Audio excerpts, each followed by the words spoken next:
Sure. I'm just guessing. It's not AOPs. Okay. Oh, you're not right. There you go. Cool. Thank you for Yeah.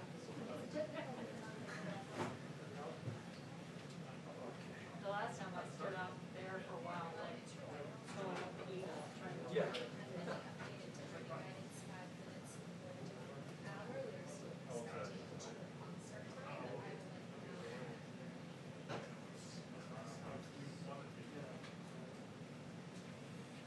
Turn the eyes to the water.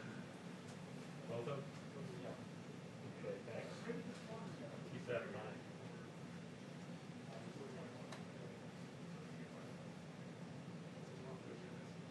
What else we can do? What else is going on? Just Delaware, I know. Don't go with how Joe.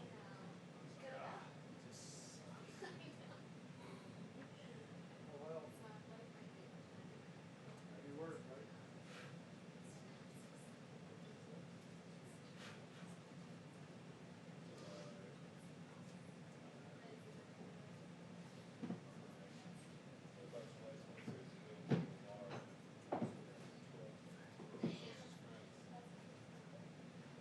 Good? Play. I'm trying to, But you still do. it's hard to say. Huh? I said, but you still The do. jury's still out. Oh, yeah, hell yeah. Yeah. Yep, all good, thanks.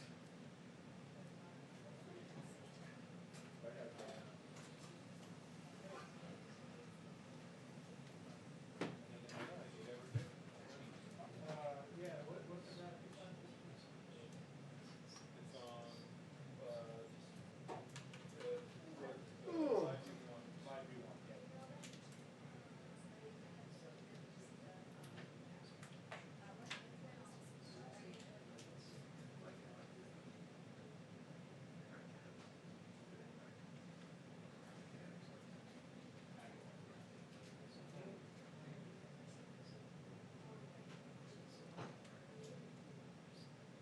But, I don't know.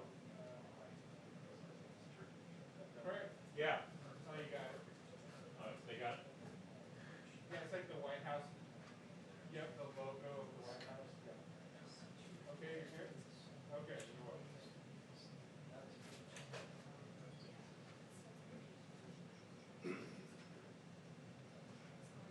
They're taking you live.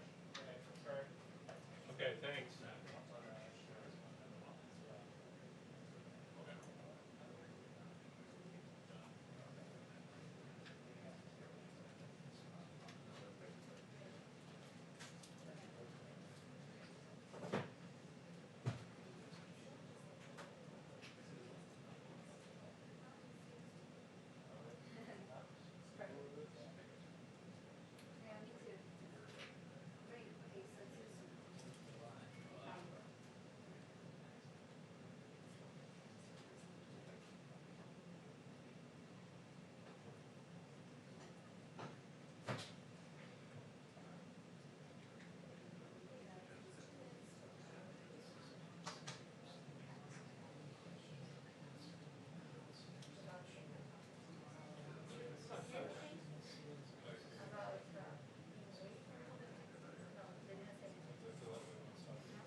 I'm talking to nobody.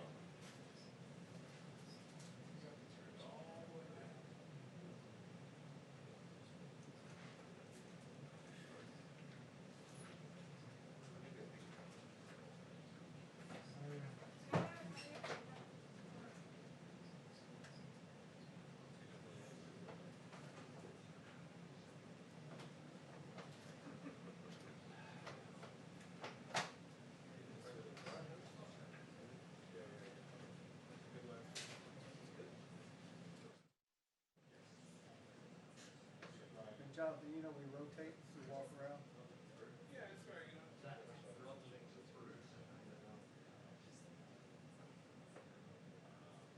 And you only get one question. Yours is the fourth question. If you're in the center. Right? Fourth, right? Yeah.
Okay, good, thanks.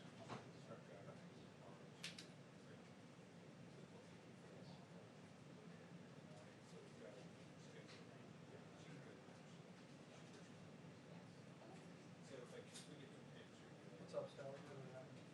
How are you? What's up? Say that again?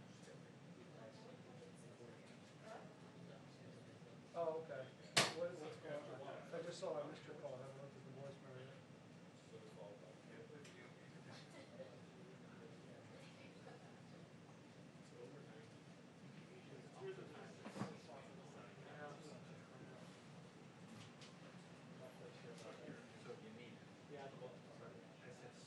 Yeah.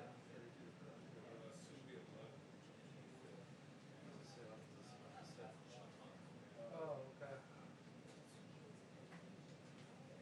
Anything about it? Got me. Sammy just once she got in there. Exactly. Might as well. Nothing before she shot it though, right? I don't know what she shot. I got you. Yeah. Hey, already how it works.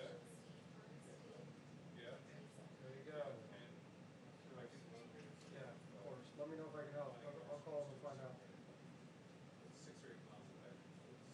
All right, you too.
What's the word, Doug? Another recheck, see where we are. They're closed? Didn't see them. Oh, they said they would give it 2 minutes. Oh, really? Say they would give it to you? Yes.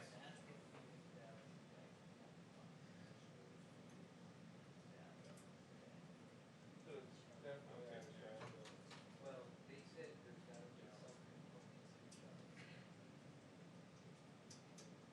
Hey, there's a mic out here. I don't think it's for me, but I'm just making sure. He's like on the chair. Is the mic? Did it? Okay, okay, great. Hey, Christian, can we, just check the aim on that? Check the what? The aim on the Yeah, go right? ahead.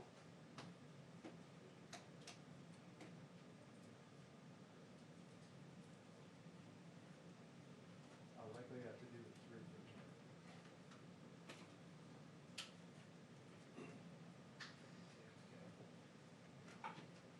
Yeah, okay, all right. Thanks.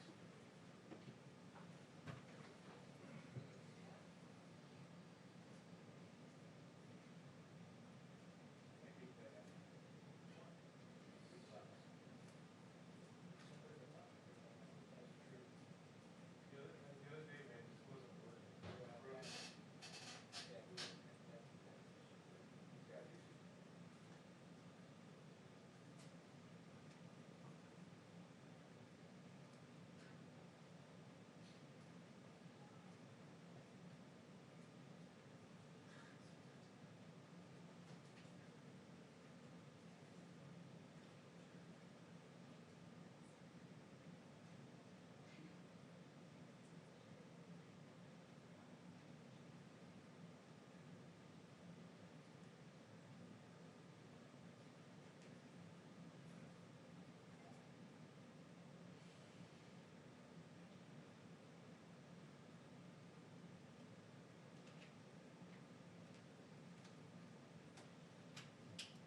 So I'm sorry we are very late, you guys. I'm sorry to keep you waiting.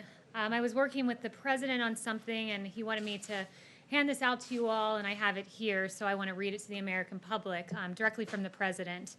It has been suggested that we should rename as many as 10 of our legendary military bases, such as Fort Bragg in North Carolina, Fort Hood in Texas, Fort Benning in Georgia, and the list goes on. These monumental and very powerful bases have become part of a great American heritage and a history of winning, victory, and freedom. The United States of America trained and deployed our heroes here and won 2 world wars. Therefore, my administration will not even consider the renaming of these magnificent and fabled military installations. Our history as the greatest nation in the world will not be tampered with. Respect our military. So that was directly from the president. We spent some time working on that, and I wanted to deliver that to you. Also, I wanted to take us through a few other things relating to the coronavirus. First, the coronavirus task force briefing was held yesterday. I was in it, and there was some very good news that I'd like to share with you. I don't know if you all saw, there were 2 studies that came out, very strong studies in the journal Nature. And in Europe, which had a very similar epidemic profile to the United States, 3.1 million lives were saved due to mitigation and the efforts taken by the European governments. And as Dr. Birx noted to me, she sent this to me just before I walked out here, she said it suggests that the United States also prevented over 3 million deaths, thanks to the efforts of President Trump and the American people. Another study found that the shutdown efforts prevented 50 million additional coronavirus cases. So those are 2 very encouraging studies underscoring the work of the American people. Also, the Washington Post noted that these 2 reports use completely different methods to reach similar conclusions. They suggest that the aggressive and unprecedented shutdowns were effective at halting the exponential spread of the novel coronavirus. So thank you, Washington Post, for that good reporting. The Department of Agriculture, Secretary Sonny Perdue, also had some very good news in the task force briefing I was at yesterday. America's meatpacking facilities, at one time it looked like they were going to need to close. That was unacceptable to the administration. So we took action, the coronavirus task force took action, and now I'm pleased to report that these meatpacking facilities are operating at 95% capacity compared to 2019. We have beef operating at 98% capacity, pork at 95%, and poultry at 98%. Throughout America's extraordinary efforts to slow the spread, President Trump ensured that the meat supply chain stayed functional and robust by directing these meatpacking facilities to safely operate in accordance with the CDC and OSHA guidelines. His efforts secured America's continual access to a steady food supply chain. And then finally, and very importantly, I have some great data points to share on coronavirus testing capacity in minority communities. Admiral Brett Joie shared this with me yesterday and last night as well. He said that when we look at testing sites, President Trump's public-private partnership with retail companies has proven quite successful. Testing sites are operating in 49 states, with 70% of these sites located in communities with moderate to high social vulnerabilities. And social vulnerability takes into account race, ethnicity, housing and economics, language barriers, and other factors. Also, federally qualified health centers, their FQHCs, serve 29 million patients in 12,000 communities across the nation. They provide care to 1 in 5 of those uninsured, 1 in 5 of rural Americans, 1 in 3 of individuals below the poverty line, and more than 1.3 million homeless men and women, and nearly 1 million migrant agricultural workers. And 92% of these FQHCs now offer COVID tests, and we've awarded them $583 million to 1,385 of these facilities. And finally, I promised my last announcement. The HHS Office of Minority Health issued a competitive funding opportunity to build a strategic network of national, state, territory, tribal, local, and community-based organizations that deliver vital health information and support linkages to services for racial and ethnic minorities. And this announcement, this network is scheduled to be awarded at the end of June and is expected to reach at least 40 million individuals from racial and ethnic minorities. These updates, I was told by Brett Joie, were received very well at the Senate hearings. And we thank the Vice President, Mike Pence, for doing an amazing job leading our coronavirus task force, and to President Trump, who has led in bringing America through the coronavirus pandemic. And with that, I'll take questions. Kristen. Kayleigh, thank you so much. Does the president regret tweeting out a baseless conspiracy theory about a 75-year-old protester on the morning of George Floyd's funeral? The president was asking questions about an interaction in a video clip he saw, and the president has the right to ask those questions. But does he regret tweeting out this protester was assaulted? The president does not regret standing up for law enforcement men and women across this country. And let me say this, and just give you a little bit about the mindset behind the president's tweet. Look, we're living in a moment that is, it seems to be reflexively anti-police officer. And it's unacceptable to the president. In this tweet that he sent out, he was in no way condoning violence. He was not passing judgment on these two officers in particular. But what he was saying is this: when we see a brief snippet of a video, it's incumbent upon reporters and those who are surveying the situation to ask questions. Rather, upon the president to have facts before he tweets anything out. He's the president of the United States. the president did have facts before he tweeted it out that undergirded his questions. Baseless conspiracy theory. Do It's you not a acknowledge baseless that? conspiracy. No, not at all. I won't acknowledge that because look, let's contrast this to the George Floyd situation, which that horrific video that we all saw.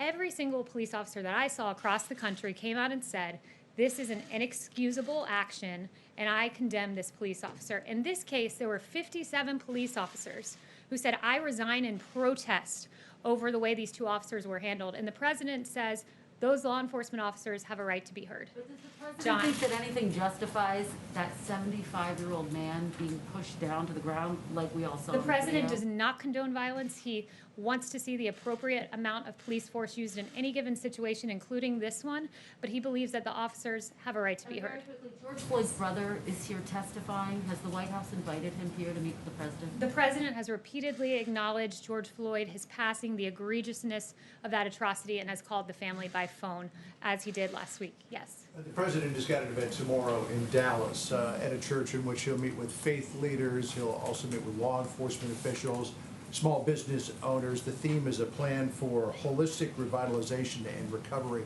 Will the president be announcing any policy in regards to police reform tomorrow, and what might that policy form?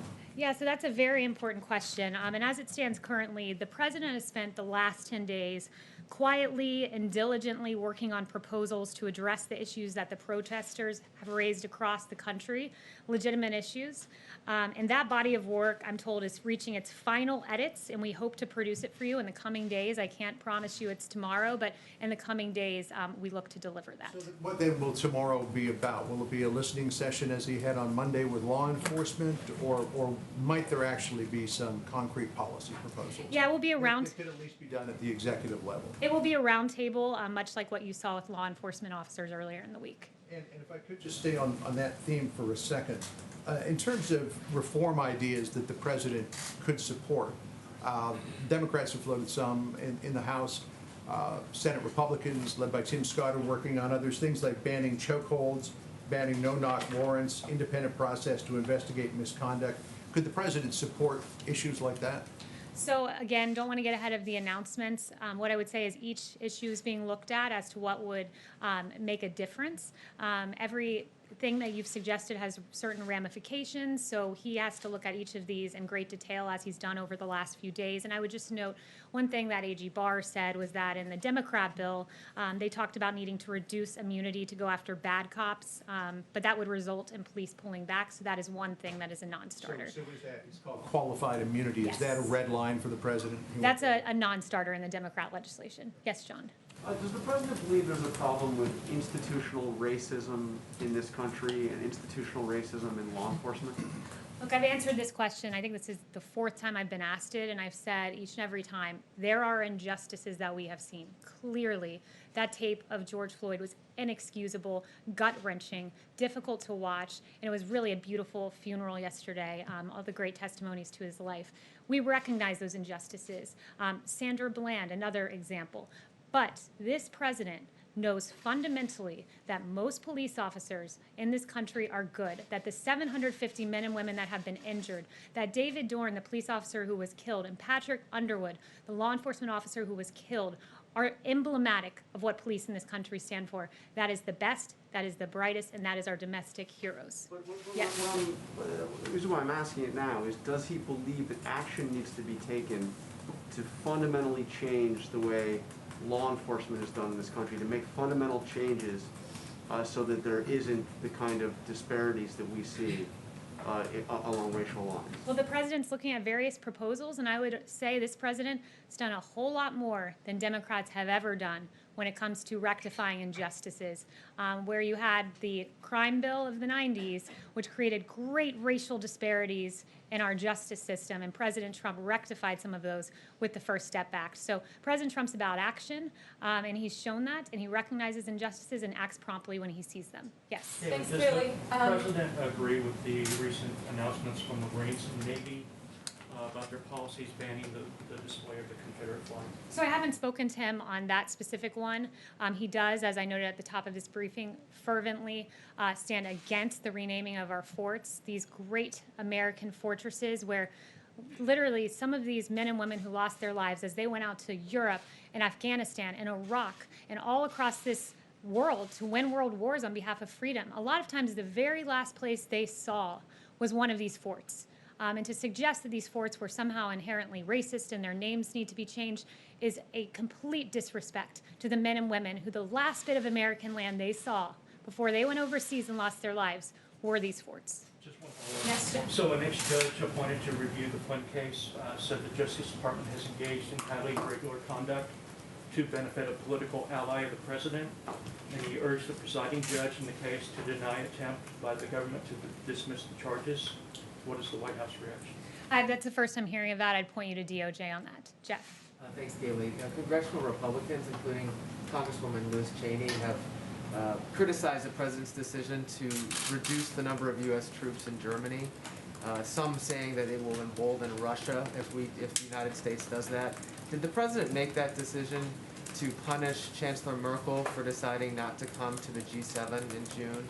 Look, I have no announcements on that front, and he never makes decisions to punish certain world leaders. He acts in the best interest of the United States. Just Yes. follow up on another issue on distance with regard to the tweet. One of the things that the president said in his tweet was that the gentleman fell harder than he was pushed.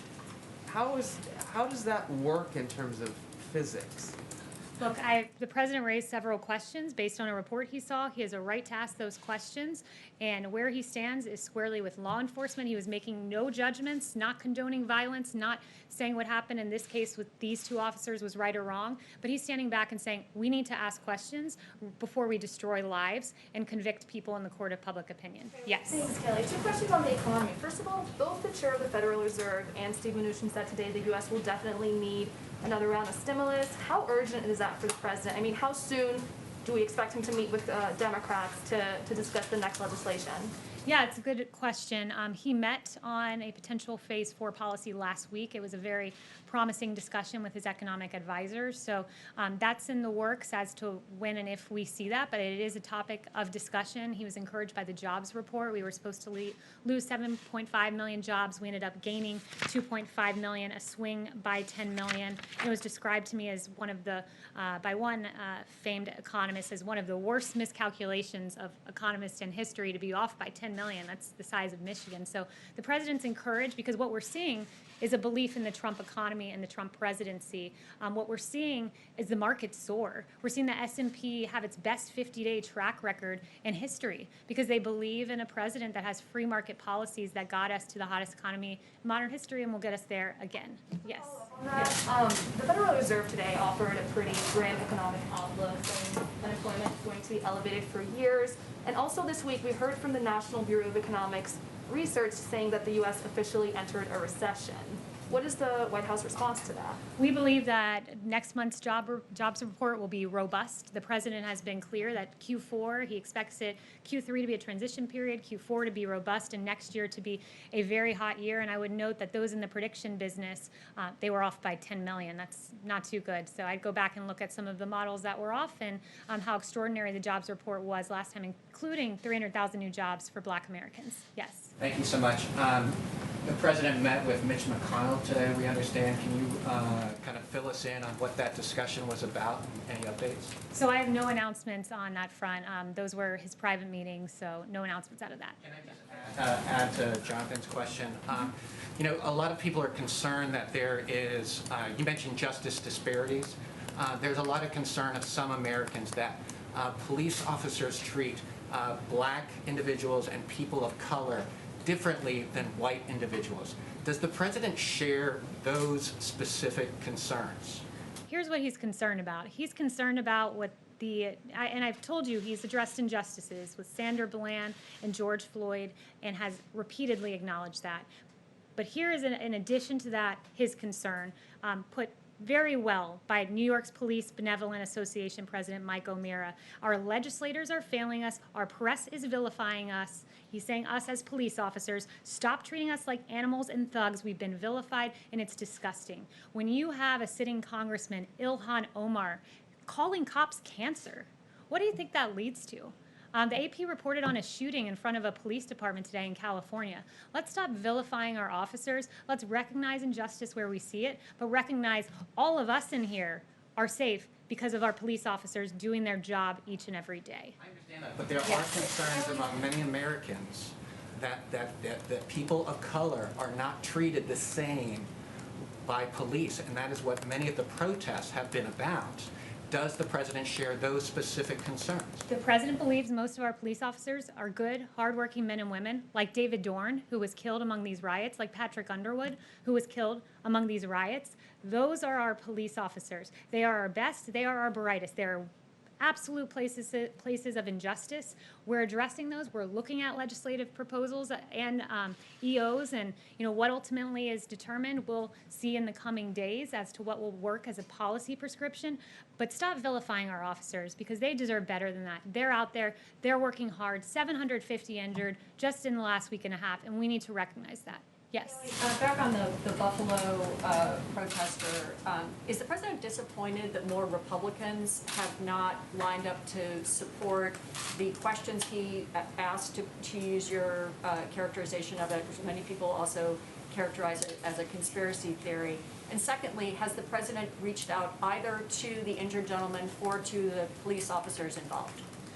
So first of all, President Trump, I would say, he's not focused on what Republicans are saying or not saying on the Hill. He's focused on making changes. As I said, he's been diligently hard at work the last 10 days, and that is where his focus squarely lies at the moment. Yes. Thanks, Kayleigh. And has he reached out to either the gentleman or the... Not that I'm aware of, no.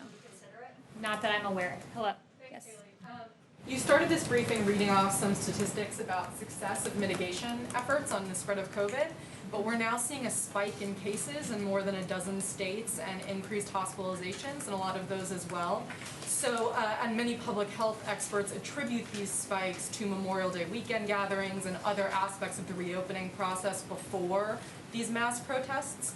So why is President Trump continuing to urge reopening given this trend, and should we be slowing down a little bit on the reopening process as we see cases spike? First, let me know as it pertains to Memorial Day. A week ago today, the vice president's team told me, I wasn't in task force that day, but that it was said that in fact that there was no linkage to Memorial Day as being some point of spurring wild outbreaks and rises across the nation. What I would say though, I talked to Dr. Birx and she said what we've seen is that in general, April averaged out to be about 30,000 cases a day. May was about 25,000 cases a day. Currently, we're at around 20,000 cases a day. And you've got to look in a nuanced way at each of these states. Like, for instance, Texas is one of the places where they're saying we're seeing a steady slope, not a huge rise, but part of it's in due to the fact that they're testing in long-term care facilities and in prisons, and the more testing you do, the more cases you identify. Can I ask a follow-up? Sure. President Trump is planning to restart campaign rallies within the next few weeks. What sort of precautions is he going to be taking at his rallies for the safety of the rally-goers? So we have no rallies announced just yet. You're right about the 2-week timeline that was put forward. But we will ensure that everyone who goes is safe, but no specific announcements on that front. And I would direct you to the campaign for more information on that. Yes. Yes, thanks for taking my question. Owen Jensen with EWTN News. We've seen thousands of people in the streets protesting, exercising their constitutional right, those of course doing it peacefully. At the same time, churches in many cases told to limit their gatherings, in some cases to 10 or no more. Does the president see a double standard there, constitutionally speaking? And if, can you explain, please? There are absolute double standards that we've seen, and that's why the Justice Department set up a task force, if you will, or a group to look at civil liberties as during coronavirus shutdowns. I read about one case where you had an allowance of outside gathering and protest, but indoor churches could not gather, even with socially distanced protocols. He absolutely sees an issue. There have been several cases pointed to where people attending church in their cars were targeted by law enforcement officers. So that's unacceptable. You know, people should be allowed to worship. We have a First Amendment in this country. There's a way to safely do it. I went to Mass and was able to safely attend distance from people, and there were appropriate protocols that were taken in that case, and that's what we hope to see, as the President made eminently clear a few weeks ago. Not too long ago, he asked for all churches to reopen. Is he happy with the progress or no?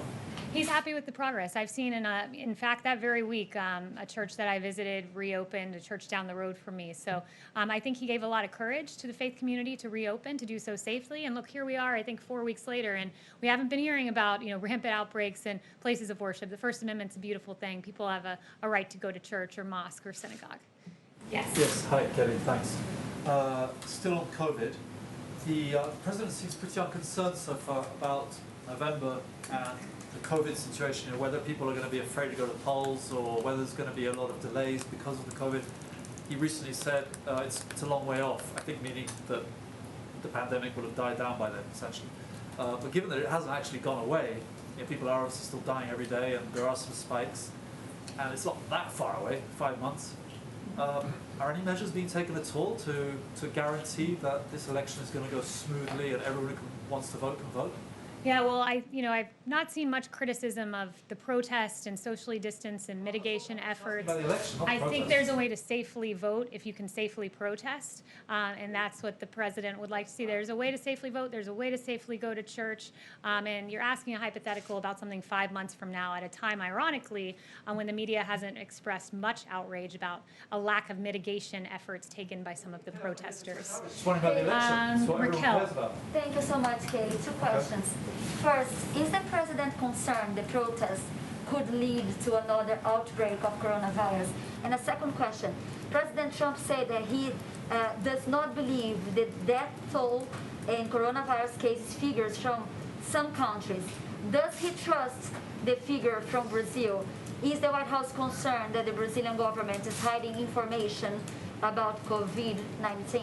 So I haven't spoken to him about the Brazil numbers, but I have heard him on several cases, probably at least 5, mention that he'd seen what's going on in Brazil, and he was hurt to see how many people have been affected by COVID down there. So he has mentioned Brazil specifically. I believe he even sent some ventilators to Brazil because we had such an overflow of ventilators here because America really, under the leadership of President Trump, snapped into action and shored up what was supposed to be a ventilator shortage and delivered, this administration delivered. So I would just note that he's mentioned great concern for the people of Brazil. Kayleigh, just the first question that I asked, is the president concerned the protests could lead to another outbreak of coronavirus? Now, we're monitoring that. Right now we're encouraged to see that cases have declined month over month, but the vice president, as I walked out here, said the task force is well aware of monitoring individual situations in particular states. Niels. Kayleigh, thank you. Going back to where you started with the statement about renaming the military bases, if Congress were to send over, say, the defense authorization with language that were to rename one of these bases for someone who, say, was a general who won the Civil War, would the president veto the defense authorization? The president will not be signing legislation that renames America's forts. It's important to note, Fort Bragg, for example, it's one of the largest military installations. It's home to tens of thousands of brave American soldiers. And when you think of Fort Bragg, we think of the brave soldiers that deployed from there.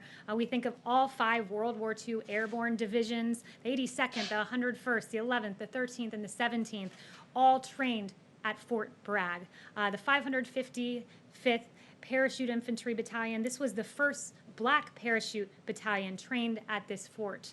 We must recognize the sacrifices made by these men and women, some of whom saw Fort Bragg for the last time before they went overseas.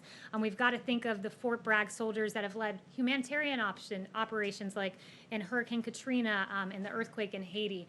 We've got to honor what has happened there, not rename it. So that is an absolute non-starter for the president. And I would also note, One more question on that. yeah, John. One more question on that.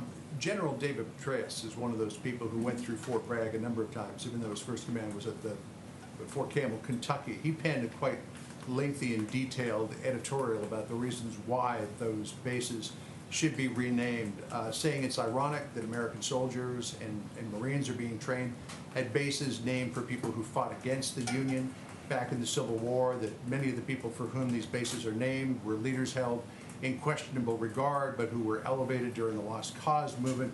He goes on to say, we do not live in a country to which Braxton Bragg, Henry L. Bang, or Robert E. Lee can serve as an inspiration.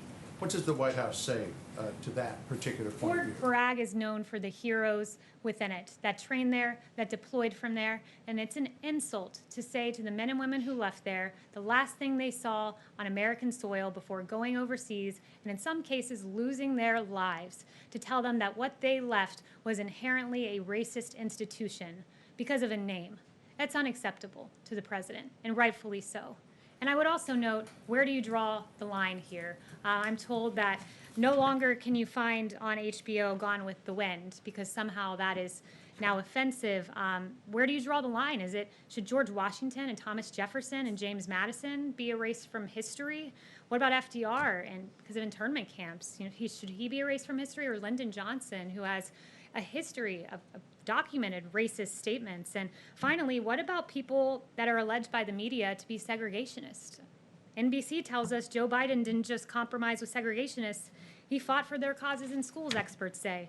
CNN tells us letters from Joe Biden reveal how he sought support of segregationists in the fight against busing. Washington Post tells us that Biden's tough talk on 1970 schools desegregation plans could get him new scrutiny, and there are several more where that came from. So I'll leave you with the question, should we then rename the Biden Welcome Center?